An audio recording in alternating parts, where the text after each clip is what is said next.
नमस्कार, महासत्ता लाईव्ह मध्ये आपलं स्वागत। आणि आपण सध्या आलेलो आहोत कोल्हापुरातील एका कोल्हापुरी चप्पलच्या दुकानामध्ये। या ठिकाणी खरं तर कोल्हापुरी चप्पल बरोबरच चामड्याच्या विविध वस्तू बनवल्या जातात आणि या ठिकाणाहून कोल्हापूरहून बाहेरच्या ज्या शहरात असेल, जिल्ह्यात असतील, या निर्यात केल्या जातात आणि बरेचसे व्यापारी या ठिकाणाहून वस्तू खरेदी करून घेऊन जातात।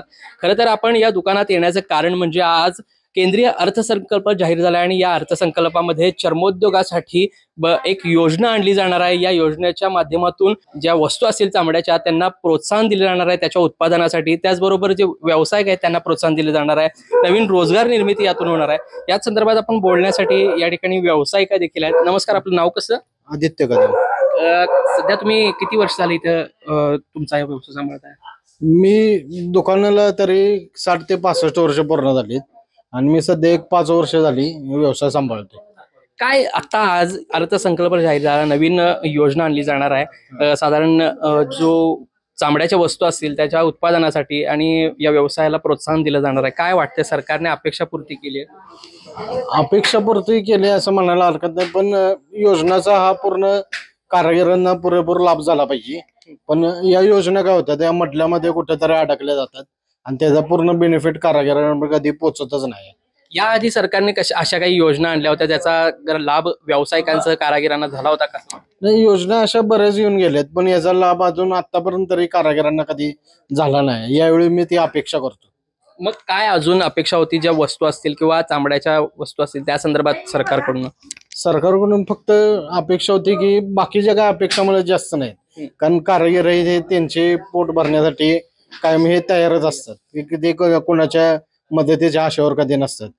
फक्त एवढीच आशा होती की लेदरवरचा जीएसटी थोडा त्यांनी एकतर माफ केला पाहिजे, पण रॉ मटेरियलचा जीएसटी थोडा त्यांनी कमी केला पाहिजे। चामड्याच्या वस्तू आता स्वस्त होतील असे सांगण्यात आले, काय वाटतं?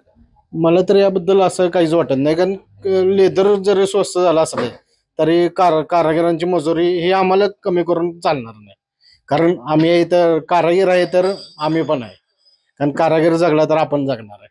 नक्कीच, कारागीर जगला तर आपण जगणार असं व्यक्त करतायत मत। आपल्याबरोबर अजून एक व्यावसायिक आहेत जे त्यांचं दुकान कोल्हापूरमध्ये आहे।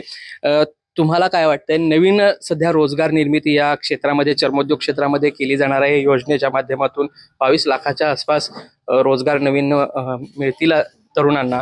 काय वाटते, तरुण पिढी यामध्ये येईल या उद्योगामध्ये? तरुण पिढी आलीच पाहिजे आणि जे पहिले पिढी आहे त्यांना तुम्ही पहिले प्राधान्य द्या, कारण की नवीन पिढी जर तुम्ही घेतली एकदमच तर त्यांना शिकवणार कधी आणि ही कला जपणार कधी, हा मोठा प्रश्न आहे। तुम्ही मुळामध्ये जो त्या कलेचा अनुभव आहे त्या कलेतनं तुम्ही नवीन पिढी त्या दुसऱ्याला शिकू शकते, अशा लोकांना प्राधान्य पहिले द्या।